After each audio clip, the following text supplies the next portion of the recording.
সোমবার আগরতলা ৮ নম্বর বরদোয়ালি কেন্দ্রের স্মৃতি ক্লাব সংলগ্ন ২০ নম্বর ওয়ার্ডে গরিব দুস্থদের মধ্যে কম্বল বিতরণ করা হয়। উপস্থিত ছিলেন মুখ্যমন্ত্রী ডক্টর মানিক সাহা সহ আরও অনেকে। এই কম্বল বিতরণ অনুষ্ঠানে মুখ্যমন্ত্রী বলেন, সব দিক দিয়ে এখন ত্রিপুরায় উন্নয়নের পর উন্নয়ন চলছে। এজন্য আমাদের আত্মতুষ্টিতে ভুগলে চলবে না। আমাদের অনেক কাজ আছে, আরও অনেক কাজ করার রয়েছে। তবে সেটা তখনই সম্ভব হবে যদি আমরা ঐক্যবদ্ধ থাকি।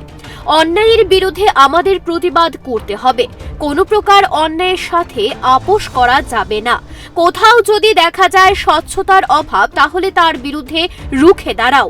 ত্রিপুরাতে আমরা যা করছি, চাকরির বিষয় হোক, যে কোনো বিষয়ে স্বচ্ছতার সঙ্গে আমরা কাজ করছি। যখন স্বচ্ছতা থাকবে তখন মানুষের আস্থাও বাড়বে। আগে নেতার পেছনে ঘুরলে চাকরি হতো, এখন সেই সুবিধা নেই। হয়তো বহুদিন ধরে এমন একটা কালচার ত্রিপুরায় ছিল বলে আমাদের মাইন্ড সেট হয়ে গেছে। এভাবেই বুঝি চাকরি হয়। এতে মানুষ বিব্রত হয়, মানুষ এটাকে ভালোভাবে নেয় না। আমরা চেষ্টা করছি বেশি করে কর্মসংস্থানের সৃষ্টি করতে। ত্রিপুরায় শান্তি শৃঙ্খলা এবং আইন শৃঙ্খলা ভালো বলে মানুষ বাইরে থেকে আসছে। আপনাদের অবগতির জন্য জানাচ্ছি, আমাদের সরকার আসার পর এর আগে অনেক জায়গায় আমি বলেছি ১৩,০০০-এর উপরে সরকারি চাকরি আমরা ডাইরেক্ট দিয়েছি। এরপরেও তো এর মধ্যে আরও আমাদের যে চাকরির অফার আমরা এর মধ্যে আরও দেব। আমাদের যে কিছু অফারের বাকি রয়েছে গ্রুপ ডি, সেটাও আমরা কিছুদিনের মধ্যে দেব। পুলিশের চাকরি আছে, সেটাও আমরা দেব। আমরা স্পেশাল এক্সিকিউটিভ নেব ৬,০০০-এর উপরে, সেটাও আমরা কিছুদিনের মধ্যে শুরু করব। অলরেডি কাজ শুরু হয়ে গেছে, সেটা ফাইনাল হলে সেখানেও দেব।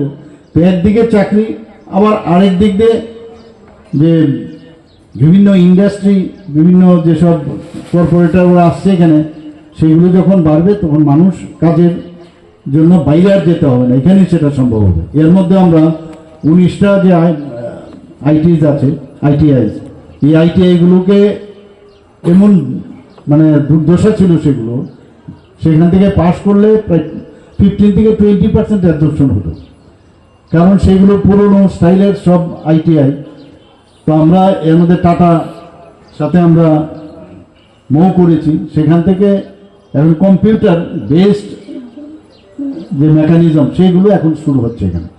এতে করে ওরা বলছে 5,000 প্রতি বছর আমাদের ছেলে মেয়েরা সেখান থেকে পাস করবে এবং টোটাল 5,000কেই ওরা অ্যাবজর্ব করবে। শুধু আমাদের ত্রিপুরাতেই নয়, আমাদের দেশে এবং ইভেন বিদেশেও ওদের নিয়ে যাবে। তো এইভাবে আমরাও চেষ্টা করছি, কেউ যেন বসে না থাকে। বহুদিনের এগুলোর সমস্যা আমাদের কাছে রেখে গেছে। 13,000 কোটি টাকার ঋণ রেখে গেছিল আমাদের সরকার আসার আগ মুহূর্তে অবধি। বিরোধীরা বলছে এখানে আইন শৃঙ্খলা নেই, গণতন্ত্র এখানে প্রতিষ্ঠিত আছে বলেই যে যা খুশি বলছে। গণতন্ত্রের অপব্যবহার করছে তারা। পলিটিক্যাল কথা বলুন, কিন্তু মিথ্যা অপপ্রচার যেন না করেন। মানুষ সব বুঝতে পারে। সেভাবে যদি আপনারা মনে করেন সরকারে চলে আসবেন, তাহলে মূর্খের স্বর্গে বাস করেন আপনারা। কোনোদিন সম্ভব নয় সেটা, মানুষ বুঝে গেছে। এতদিন ধরে দেখছিল কমিউনিস্টদের বিকল্প ছিল না। মানুষ এটা বুঝে গেছে যে কমিউনিস্টকে দিয়ে আর হবে না। বিজেপি একমাত্র পার্টি যার সরকার এত সুন্দরভাবে কাজ করছে স্বচ্ছতার মাধ্যমে। ডেভেলপমেন্ট ছাড়া আর কোনো কথা নেই। তবুও বলবে যে এখানে আইন শৃঙ্খলা নেই, আইন শৃঙ্খলা নেই। আর গণতন্ত্র এখানে প্রতিষ্ঠিত আছে বলেই অনেকে যে যা করছে তাই বলছে, এবং বিরোধী দলের অনেকে যেভাবে কথা বলে গণতন্ত্রের, তারা কিন্তু তার মিসইউজ করছে। ওনারা পলিটিক্যালি কথা বলুন, কিন্তু মিথ্যা অপপ্রচার যেন না করেন, সেটা হচ্ছে ইম্পর্টেন্ট। মানুষ সব বুঝতে পারে। এইভাবে করে যদি মনে করেন যে আপনারা সরকারে চলে আসবেন, মূর্খের স্বর্গে বাস করেন আপনারা, কোনোদিন সম্ভব না সেটা। মানুষ বুঝে গেছে, এতদিন ধরে দেখছিল সাবস্টিটিউশন ছিল না, সাবস্টিটিউট ছিল না, কমিউনিস্টদের সাবস্টিটিউট ছিল না। যাদের উপর বিশ্বাস করেছিল মানুষ বুঝে গেছে এদের দিয়ে হবে না। এখন এরকম একটা রাষ্ট্রের কথা চিন্তা করে এরকম একটা পার্টি এসছে। আগে তো আমার কথা চিন্তা করতাম, এই পার্টি ছিল, তারপর তো পার্টি। আর দেশের কথা তো বলে আর লাভ নেই। এখন মানুষ বুঝে গেছে যে এই একমাত্র পার্টি আছে যার সরকার এত সুন্দরভাবে কাজ করছে, ট্রান্সপারেন্সির মাধ্যমে কাজ করছে, ডেভেলপমেন্ট ছাড়া কোনো কথা নেই।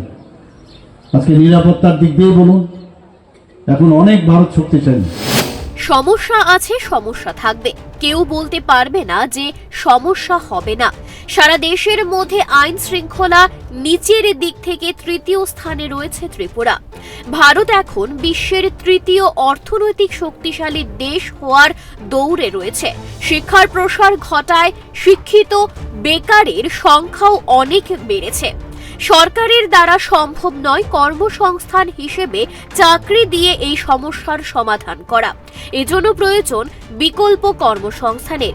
এই প্রক্রিয়াও চিন্তা করে এগোচ্ছে রাজ্য সরকার। বিভিন্নভাবে এখন বেকারদের কর্মসংস্থানের রাস্তা খোঁজা হচ্ছে। বাইরের লগ্নিকারকরা আসছে বলে জানিয়েছেন মুখ্যমন্ত্রী।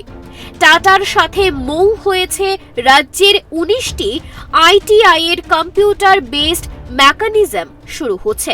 সেই এক স্বপ্নের হাতছানি, হয়তো একদিন সেই স্বপ্ন বাস্তবে রূপ নেবে বলে আশা করা যাচ্ছে।